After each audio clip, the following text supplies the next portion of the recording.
суға түсіп, ана балаға барсақ, уже ана бала вообще бір 70-80%-дай уже өлі денеді, потому что судың бетіне қалқып тұр ғой. Міне арқасы бүйтіп тұр, басы, аяғы судың ішінде, короче. Уже қалқып тұр, су көп жұтып қойған.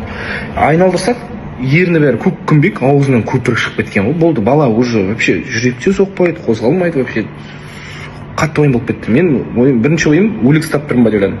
Төсіне істеп жатыр, білгендер аяғынан соғып жатыр, не істеп жатыр, бір где-то 15 минуттай бала вообще и қыттай су шығады, аузынан су шығып жатыр, жүрегі соғып бастады деді. Қасымда бала айтты, братан, жүрегі соғып тұр, братан, жүрегі соғып тұр деп.